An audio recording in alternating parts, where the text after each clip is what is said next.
3 summers ago I was staying in a caravan a long way from the nearest city. It was usually pitch black at night. I had given my word that I would not smoke inside, so at 1 a.m. I stepped outside for a cigarette. After a few minutes of standing in the darkness, I realized that I could see my hand quite clearly, something I'd noticed that I could not do on previous nights. So I looked up, expecting to see the glow of the full moon. But the moon was nowhere in sight. Instead, there was a long glowing cloud directly overhead. The Romans called it the Via Galactica, the Road of Milk. Today we call it the Milky Way. For those who missed the lesson at school that day, the basic facts are these.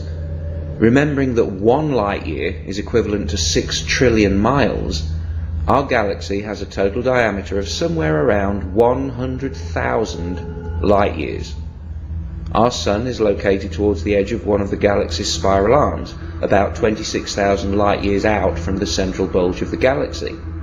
It takes 200 to 250 million years for the Sun to complete one orbit of the central bulge. Surrounding the galaxy, above and below the disk, in a spherical halo, there are approximately 200 globular clusters, which may contain up to 1 million stars each. The Milky Way itself contains 200 billion stars, give or take. These numbers are essential to understanding what a galaxy is, but when contemplating them, some part of the human mind protests that it cannot be so. Yet an examination of the evidence brings you to the conclusion that it is. And if you take that conclusion out on a clear, dark night and look up, you might see something that will change your life. This is what a galaxy looks like from the inside, from the suburbs of our Sun. Through binoculars, for every star you can see with your naked eye, you can see 100 around it, all suspended in a grey-blue mist. But through a modest telescope, if you wait for your eyes to adjust to the dark and get the focus just right, you will see that mist for what it really is. More stars, like dust, fading into what tastes like infinity. But you've got to have the knowledge. Seeing is only half of it. That night 3 years ago, I knew a small part of what's out there. The kinds of things, the scale of things, the age of things, the violence and destruction, appalling energy, hopeless gravity, and the despair of distance. But I feel safe, because I know my world is protected by the very distance that others fear. It's like the universe screams in your face. Do you know what I am? How grand I am? How old I am? Can you even comprehend what I am? What are you compared to me? And when you know enough science, you can just smile up at the universe and reply, dude, I am you. When I looked at the galaxy that night, I knew the faintest twinkle of starlight was a real connection between my comprehending eye along a narrow beam of light to the surface of another sun. The photons my eyes detect, the light I see, the energy with which my nerves interact, came from that star. I thought I could never touch it, yet something from it crosses the void and touches me. I might never have known. My eyes saw only a tiny point of light, but my mind saw so much more.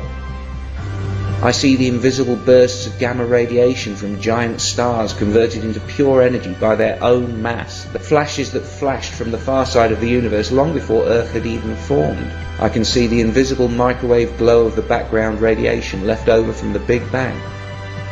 I see stars drifting aimlessly at hundreds of kilometers per second, and the space-time curving around them. I can even see millions of years into the future.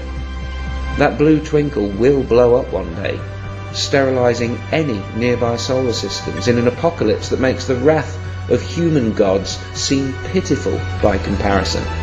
Yet it was from such destruction that I was formed. Stars must die so that I can live.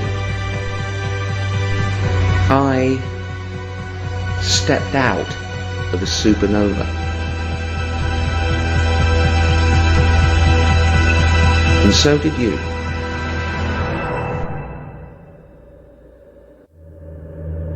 In light of this unarguable fact, this hard-earned knowledge, this partial but informative truth, what place then in the 21st century and beyond for the magical claims of organized religion?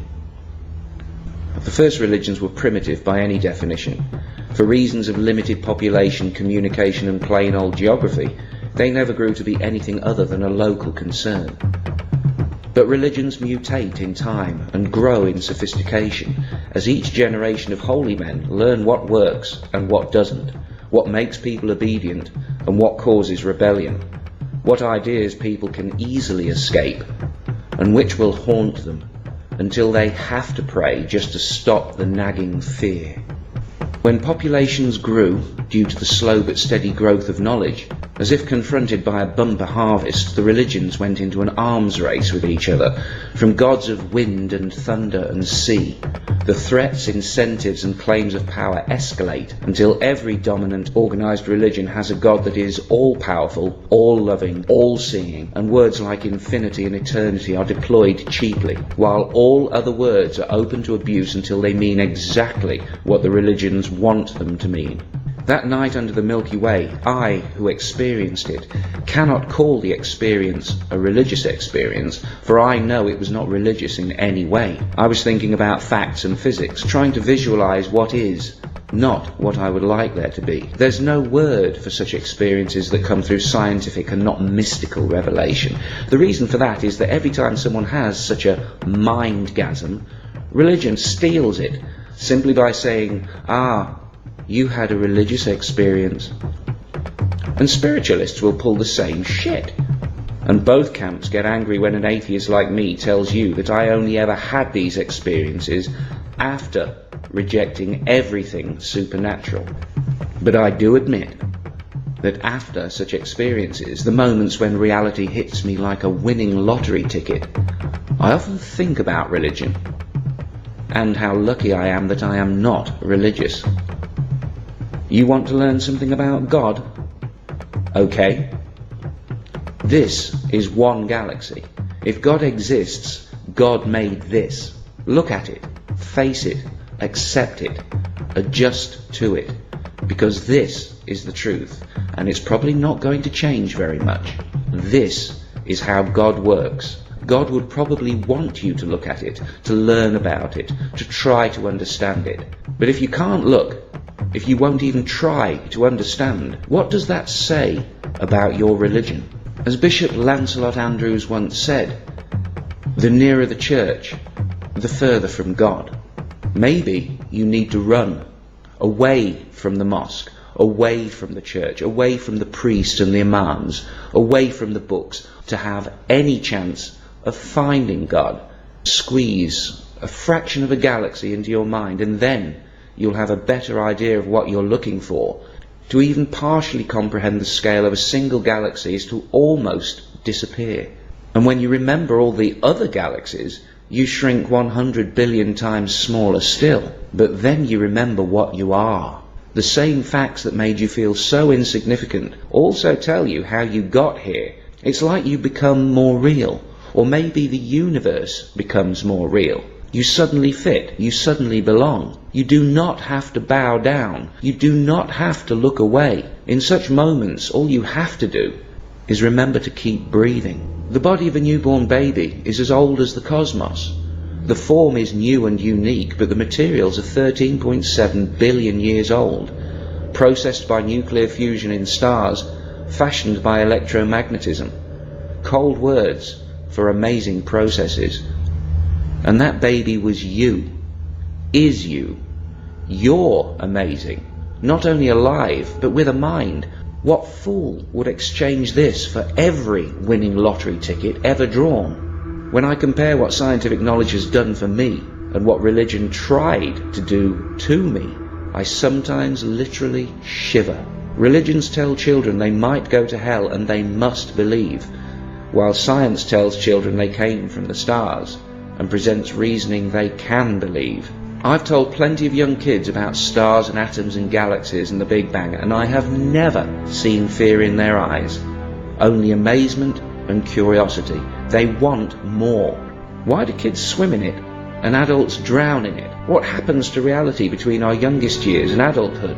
Could it be that someone promised us something so beautiful that our universe seems dull, empty, even frightening by comparison? It might still be made by a creator of some kind, but religion has made it look ugly. Religion paints everything not of itself as unholy and sinful, while it beautifies and dignifies its errors, lies and bigotry, like a pig wearing the finest robes.